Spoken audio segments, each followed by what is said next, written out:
وہ حدیث جو معروف حدیث ہے کہ رسول اللہ صلی اللہ علیہ وسلم نے فرمایا کہ ایک نابالغ بچہ جب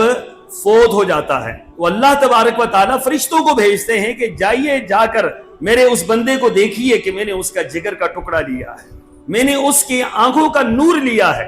میں نے اس کی زندگی کا سہارا لیا ہے، تو جاؤ جا کر دیکھو کہ میرا بندہ کیا کر رہا ہے، اس کی کیفیت کیا ہے، زبان سے کیا جملہ وہ کہہ رہا ہے۔ اب یہ فرشتہ آتا ہے اور اس کے ہاں موت ہوئی ہے اور یہ اپنی زبان سے کیا جملہ کہہ رہا ہے، الحمدللہ۔ الحمدللہ کا معنی یہ ہے کہ اللہ ساری تعریفیں تیرے لیے ہیں اور میں تیرے ہر فیصلے پہ راضی ہوں، ہر تیرا فیصلہ ٹھیک ہے، ہر تیرا فیصلہ درست ہے، ہر تیرے فیصلے پر مجھے یقین ہے کہ وہ درست ہے، ہر تیرا فیصلہ وہ خیر سے، خیر کے اندر خیر میں سب سے زیادہ خیر لانے والا ہے، اور ہر تیرا فیصلہ اس کو برسر و چشم میں قبول کرتا ہوں، اللہ میرا کوئی انکار نہیں ہے، الحمدللہ۔ فرمایا وہ فرشتہ آتا ہے، اب یہ الحمدللہ کہہ رہا ہے،